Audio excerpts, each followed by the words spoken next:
प्यारे दोस्तों, आज हम आपको एक ऐसे बदबख्त बेटे का वाकया सुनाने जा रहे हैं, जिसने अपनी माँ को रोज़े की हालत में मार दिया। लेकिन फिर उसके बेटे के साथ जो हुआ, उसे देखकर गाँव वालों के पैरों तले ज़मीन खिसक गई। दोस्तों, यह वाकया बहुत सबक आमूज़ है, इसे आखिर तक ज़रूर सुनें। प्यारे दोस्तों, पाकिस्तान के शहर कराची के एक छोटे से गाँव में फ़ातिमा नाम की एक औरत रहती थी। वह अपने शौहर के साथ बहुत खुश थी, लेकिन उसकी दुनिया तब हिल गई जब उसके शौहर का अचानक इंतकाल हो गया। लेकिन उस गर्मी के अंधेरे में अल्लाह ने उसे एक रोशनी दी, उसके बेटे का जन्म। फातिमा उस वक्त हामिला थी और जैसे ही बेटे की किलकारी गूंजी, उसने महसूस किया जैसे अल्लाह ने उसके शौहर का बदला उसे बेटे की सूरत में दिया हो। अब उसकी दुनिया सिर्फ उसके बेटे के इर्द गिर्द सिमट गई थी। वह उसे अपनी जान से बढ़कर चाहती थी। शौहर के इंतकाल के बाद फातिमा ने मेहनत मजदूरी शुरू कर दी। वह सुबह से शाम तक दूसरों के घरों में काम करती और बाकी का वक्त इबादत में गुजारती। लेकिन उसने कभी अपनी थकान और परेशानी बेटे पर जाहिर नहीं होने दी। वह हर वक्त इस कोशिश में लगी रहती कि उसका बेटा इस्लामी अंदाज में पले बढ़े। शुरुआत में सब ठीक था। बेटा उसका हर हुक्म मानता और मां की बातों को बड़े ध्यान से सुनता। फातिमा के लिए सबसे बड़ी खुशी तब होती जब उसका बेटा उसके साथ रोजा रखता, सहरी करता और हफ्ते में उसके साथ बैठता। वह बचपन से ही नमाज पढ़ता, रोजे रखता और कुरान की तिलावत करता था। फातिमा को फक्र होता कि उसने अपने बेटे को सही राह पर चलना सिखाया है। लेकिन वक्त के साथ चीजें बदलने लगीं। बेटा बड़ा हो रहा था और उसकी मासूमियत कहीं खोने लगी थी। उसने बाहर दोस्तों का साथ करना शुरू कर दिया। ये वे दोस्त थे जो उसकी मां की आंखों में खटकते थे। फातिमा को लगता था कि ये लड़के उसके बेटे को बिगाड़ देंगे। धीरे धीरे वही हुआ जिसका डर फातिमा को था। बेटा अब रात रात भर घर से बाहर रहने लगा। जो बेटा पहले 5 वक्त की नमाज पढ़ता था, अब उसे नमाज की फिक्र ही नहीं रहती। रोजे रखने और इबादत करने वाला लड़का अब नशे का आदी बन चुका था। माँ उसे समझाने की कोशिश करती, मगर वह कहता, अम्मी आप अपना काम देखो, मेरे पीछे क्यों पड़ी हो? मैं जैसा हूं वैसा ही ठीक हूं। फातिमा का दिल टूट जाता। उसने खुद को संभालने की कोशिश की, लेकिन उसकी ममता बार बार उसे बेटे के लिए रोने पर मजबूर कर देती। वह तन्हाई में बैठकर अल्लाह से दुआ करती, या अल्लाह मेरे बेटे को सही रास्ता दिखा दे, मैं तो सब कुछ हार चुकी हूं। रमजान का महीना आया तो फातिमा ने सोचा कि शायद यह पाक महीना उसके बेटे को बदलने का मौका देगा। उसने रोजे रखे और बेटे को भी सहरी के लिए जगाया, मगर बेटे ने साफ मना कर दिया। फातिमा ने कहा, बेटा जब तुम छोटे थे तो मेरे साथ रोजा रखते थे, अब जब तुम्हारे लिए यह फर्ज हो चुका है तो क्यों नहीं रख रहे हो? लेकिन बेटा बोला, अम्मी आप अपना काम करो, मुझे यह सब करने का कोई शौक नहीं। फातिमा की हालत दिन ब दिन बिगड़ रही थी। बेटे की बेरुखी और लापरवाही ने उसे अंदर से तोड़ दिया था। बेटे ने अब अपनी मां के पैसों को भी फिजूल खर्च करना शुरू कर दिया। वह जो दिन भर मेहनत करती, उसकी कमाई को बेटा ऐसे उड़ा देता जैसे उसे मुफ्त में मिला हो। एक दिन उसकी पड़ोसन ने उसे मशवरा दिया, फातिमा क्यों ना तुम अपने बेटे की शादी कर दो, शायद बीवी के आने से वह बदल जाए, शादी से उसे जिम्मेदारी का एहसास होगा। फातिमा के दिल को यह बात छू गई। उसे लगा कि शायद यही उसकी आखिरी उम्मीद है। उसने सोचा, शादी हो जाएगी तो मेरा बेटा घर बसाने लगेगा, बीवी उसे समझाएगी और सही रास्ते पर लाएगी। फातिमा ने रमजान के खत्म होने का इंतजार किया और इस दौरान वह अपने बेटे के लिए एक अच्छी लड़की की तलाश में जुट गई। उसे अपने पड़ोस वाले गांव में एक खानदान का पता चला जो बहुत शरीफ और दीनी था। उस खानदान की बेटी को जब फातिमा ने पहली बार देखा तो उसका दिल कह उठा, यही मेरी बहू बनेगी। लड़की न सिर्फ खूबसूरत थी, बल्कि सलीकेदार और नर्म तबीयत की भी थी। सारे रिश्ते की बात तय हो गई। जब फातिमा ने बेटे से यह बात की तो उसने पहले मना कर दिया। मुझे शादी में कोई दिलचस्पी नहीं अम्मी, उसने बेरुखी से कहा। लेकिन फातिमा ने प्यार और सब्र के साथ उसे समझाया, बेटा यह तुम्हारे लिए जरूरी है। यह लड़की तुम्हारी जिंदगी में खुशियां लाएगी और तुम्हारा घर बस जाएगा। आखिरकार बेटे ने सिर्फ मां की जिद के आगे हार मानकर निकाह के लिए हामी भर दी। रमजान खत्म होने के बाद फातिमा ने बेटे का निकाह उस लड़की से करवा दिया। निकाह के बाद शुरुआती कुछ दिन फातिमा को सुकून देने वाले थे। नई बहू घर के सारे काम संभालने लगी। फातिमा जो अब तक सुबह से शाम तक काम करती थी, उसे कुछ आराम मिलने लगा। बहू सास की खिदमत करती और हर वक्त उनका ख्याल रखती। इस बीच बेटे में भी कुछ बदलाव आने शुरू हुए। पहले वह घर से बाहर रहता था, अब ज्यादातर वक्त घर में रहने लगा। बीवी ने न सिर्फ उसे अपने प्यार से संभाला, बल्कि धीरे धीरे उसकी आदतें भी सुधारने लगी। उसने बड़े प्यार से समझाया, अगर आप काम धंधा नहीं करोगे तो हमारे मुस्तकबिल का क्या होगा। बेटे पर बीवी की बातों का असर होने लगा। उसने दोस्तों का साथ छोड़ दिया और नशा करना भी कम कर दिया। अब वह छोटी मोटी मेहनत मजदूरी करने लगा, लेकिन धीरे धीरे बहू ने बेटे पर पूरी तरह काबू पा लिया। वह बेटे को अपनी बातों में फंसा कर मां से और दूर करने लगी। बेटे ने अपनी मां से दूरी बना ली और अब वह सिर्फ अपनी बीवी की बातें सुनता था। एक दिन फातिमा ने बहू से कहा, बेटी, अपने शौहर से कहो कि वह कभी कभी मेरे पास आकर बैठ जाया करे, मुझे उससे कुछ बातें करनी है। फातिमा का यह कहना जैसे बहू को चुभ गया। उसने इस बात को अपने तरीके से अपने शौहर को बताया और बेटा यह सुनकर गुस्से से भर गया। रात को जब बेटा घर आया तो वह अपनी मां के पास गया, लेकिन वह बेटा जिसे फातिमा ने अपने खून पसीने से पाला था, आज गुस्से में था। उसने मां की चारपाई उलट दी, जिससे फातिमा जमीन पर गिर पड़ी। वह चिल्लाने लगा, तुम्हारी हिम्मत कैसे हुई मेरी बीवी से ऐसी बात करने की? वह दिन भर काम करती है और तुम कहती हो कि उसने मुझे तुमसे दूर कर दिया। तुम तो पहले ही मुझे नशे में धकेल चुकी थी। अब कम से कम मैं घर में रहता हूं और अपनी बीवी की वजह से कमा रहा हूं। तुमने मेरी जिंदगी में आखिर किया ही क्या है? यह सुनकर फातिमा सन्न रह गई। बेटे ने न सिर्फ उसके जज्बातों को ठेस पहुंचाई, बल्कि पहली बार उस पर हाथ उठाया। उसका दिल चूर चूर हो गया। उसने बेटे की तरफ देखा, फिर बहू की तरफ, लेकिन बहू की आंखों में कोई पछतावा नहीं था। वह दूर खड़ी थी, चेहरे पर एक चालाक मुस्कान के साथ। फातिमा की आंखें भर आईं। वह समझ गई थी कि बहू अब उसे इस घर से निकाल पाना चाहती है। फातिमा ने खुद को संभालने की कोशिश की। रमजान का महीना शुरू हो चुका था और उसने सोचा कि शायद अल्लाह इस पाक महीने में उसके बेटे को सच्चाई का रास्ता दिखाएगा। मगर उसके साथ जो होना था वह इससे भी ज्यादा दर्दनाक था। रमजान का पाक महीना फातिमा के लिए हमेशा से सुकून और उम्मीद लेकर आता था। उसने अपनी पूरी जिंदगी में कभी कोई रोजा नहीं छोड़ा था, लेकिन इस बार रमजान की शुरुआत ही दर्द से हुई। बहू और बेटे के बदलते रवैये ने उसे खामोश कर दिया। अब वह ज्यादा कुछ कहने या शिकायत करने से डरने लगी थी, क्योंकि वह अपनी इज्जत और बेटे के साथ झगड़े से बचना चाहती थी। एक सुबह सहरी का वक्त था। फातिमा अपनी चारपाई पर बैठी इंतजार कर रही थी कि शायद बहू उसे आवाज देगी। वह जानती थी कि उसकी उम्र और थकान की वजह से उसे उठने में वक्त लगता है, लेकिन समय गुजरता गया और किसी ने उसे सहरी के लिए नहीं बुलाया। उसने सोचा कि शायद बहू खाना बना रही होगी और बुलाने ही वाली होगी। मगर जब सहरी का वक्त खत्म हो गया तो फातिमा समझ गई कि उसे बुला दिया गया है। वह भूखी ही रोजा रखने के लिए अल्लाह का नाम लेकर उठ खड़ी हुई।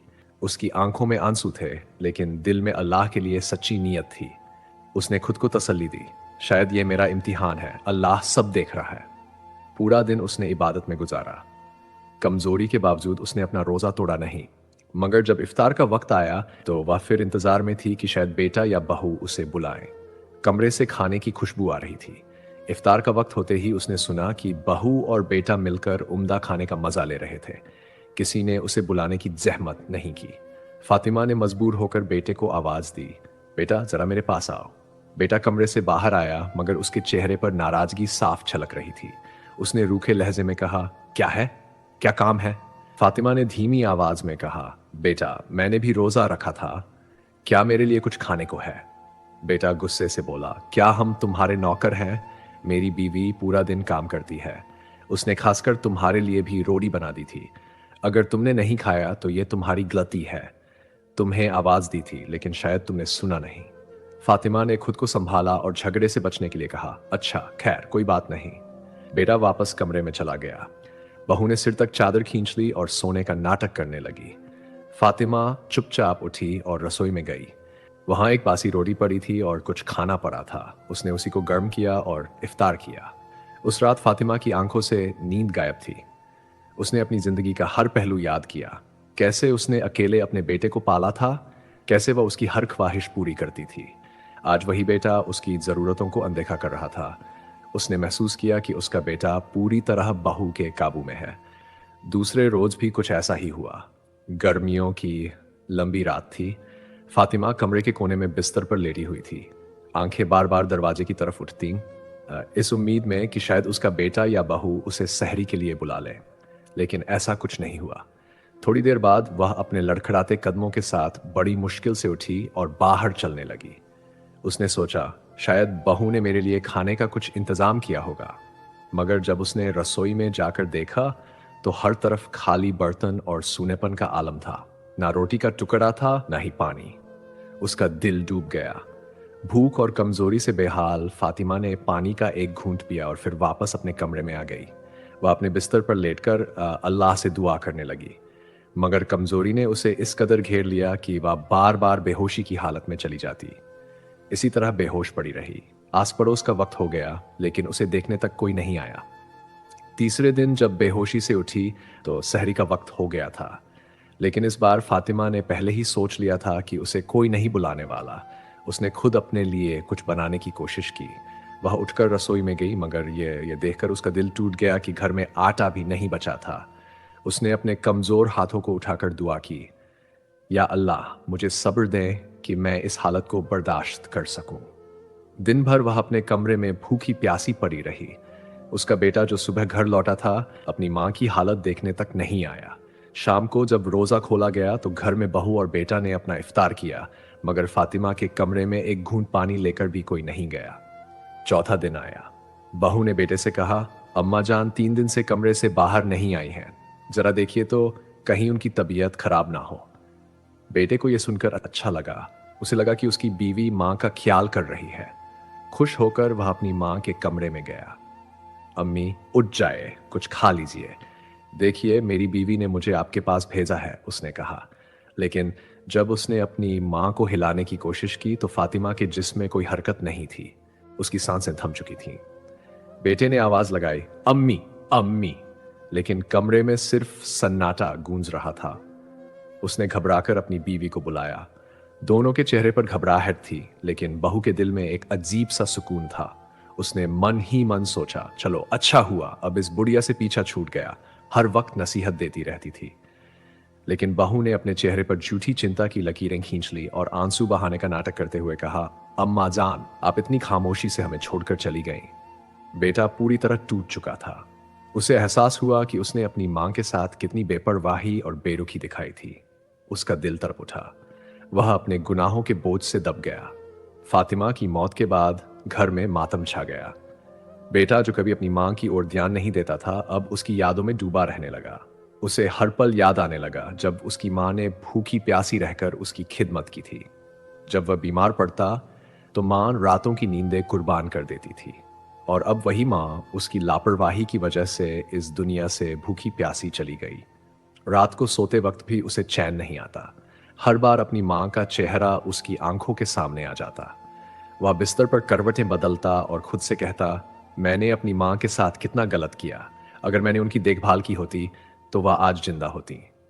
मां के इंतकाल के कुछ दिनों बाद उसकी बीवी ने कहा, देखिए, आप बहुत परेशान रहते हैं, लेकिन अब हमें आगे बढ़ना चाहिए। आपकी मां अल्लाह के पास चली गईं, उनके लिए दुआ कीजिए और अपनी जिंदगी बेहतर बनाने की कोशिश कीजिए।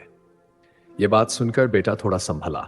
उसने अपने दिल में ठान लिया कि वह अपनी गलतियों का कुछ तो कफ्फारा करेगा। उसने अल्लाह से तौबा की, दिन रात नमाज पढ़ने लगा और मां की मगफिरत के लिए दुआएं करने लगा। कुछ दिन तो ऐसे ही गुजरे, लेकिन जिंदगी ने एक और इम्तिहान उसके सामने खड़ा कर दिया। एक सुबह सहरी के वक्त उसकी बीवी ने उसे उठाया। देखिए, सहरी का वक्त हो गया है, मैंने आपके लिए रोटी बनाई है। लेकिन जब वह उठने की कोशिश कर रहा था तो उसके पैर अचानक लड़खड़ा गए और वह जमीन पर गिर पड़ा। मुझे लग रहा है कि मेरे पैरों में कोई ताकत नहीं है, उसने घबराकर अपनी बीवी से कहा। उसकी बीवी ने तुरंत एक हकीम को बुलाया। हकीम ने जांच करने के बाद एक सर्द खबर सुनाई। बहुत अफसोस की बात है कि इनके पैरों में अब जान नहीं रही, ये अब कभी चल फिर नहीं पाएंगे।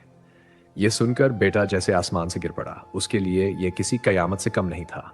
उसने रोते हुए अपनी बीवी से कहा, यह सब मेरे गुनाहों का अंजाम है। मैंने अपनी मां का दिल दुखाया, उन्हें भूख प्यास से मरने दिया। अल्लाह मुझे माफ नहीं करेगा। उसकी बीवी ने उसे तसल्ली दी, लेकिन खुद उसके दिल में भी फिक्र का एक बीज पनप चुका था। अगले कुछ दिनों तक उसने अपने शौहर की खिदमत की, लेकिन धीरे धीरे उसकी परेशानी और बढ़ने लगी। एक दिन उसने साफ लफ्जों में कह दिया, देखिए, मैं अभी जवान हूं, किसी से भी शादी कर सकती हूं। आपकी खिदमत करते करते थक गई हूं, मुझे अपना मुस्तकबिल देखना है। मैं इस तरह के बीमार और लाचार इंसान के साथ जिंदगी नहीं बिता सकती। मुझे तलाक दीजिए। यह सुनकर बेटे पर दूसरी मुसीबत टूट पड़ी। उसने मजबूरी में अपनी बीवी को तलाक दे दिया। अब वह घर में अकेला रह गया। उसके पास न माँ का साया था न बीवी का सहारा। वह चारपाई पर अकेला पड़ा रहता और अपनी किस्मत को कोसता। अब उसकी जिंदगी में न कोई खिदमत करने वाला था न कोई सहारा। वह अपनी माँ को याद करता और अल्लाह से माफी मांगता। दिन रात रोते हुए बस यही कहता, मुझे माफ कर दे। मैंने अपनी माँ का दिल दुखाया। मेरी वजह से उन्होंने भूख प्यास में जान दी। मैं कातिल हूं। उसकी हालत दिन ब दिन बिगड़ने लगी। एक दिन उसे एक आलिम की बातें सुनने का मौका मिला जो कह रहे थे, अल्लाह तौबा करने वालों को माफ करता है, लेकिन जो माँ बाप के साथ बुरा सलूक करते हैं उनके लिए दुनिया और आखिरत दोनों में सजा है। इन अल्फाजों ने उसकी रूह को झकझोर दिया। वह बिस्तर पर पड़ा पड़ा अल्लाह से गिड़गिड़ाकर माफी मांगता रहा, मगर अब उसकी जिंदगी में न मां लौट सकती थी और न बीवी। उसकी गलतियों ने उसे वहां पहुंचा दिया जहां से वापसी मुमकिन नहीं थी। रात की गहरी खामोशी थी। अंधेरे कमरे में अकेला बैठा था। उसकी आंखों में नींद का नामो निशान नहीं था। अपने कमजोर लाचार बदन को सहारा देकर वह दीवार से टेक लगाकर बैठा था। दर्द सिर्फ उसके जिस्म में नहीं बल्कि उसके दिल में भी था। उसकी हालत ऐसी थी कि कोई देखने वाला नहीं था, कोई उसकी खिदमत करने वाला नहीं था। हर तरफ तन्हाई थी और तन्हाई के सिवा उसके पास कुछ नहीं बचा था। कभी कभी वह तन्हाई में चीखें मारकर रोता, लेकिन उसकी चीखें सुनने वाला कोई न था। दर्द इतना गहरा था कि वह किसी अपने की मौजूदगी को तरस रहा था। एक वक्त ऐसा था जब उसके पास सब कुछ था। एक माँ जो उसकी खिदमत में अपना सब कुछ लुटा देती थी, लेकिन अब वह माँ नहीं थी और इस गम का बोझ उसकी कमजोर रूह पर भारी पड़ रहा था। एक रात जब वह अपनी तकलीफ से जूझ रहा था, उसकी आंख लग गई। गहरी नींद में उसे फरिश्ता आया।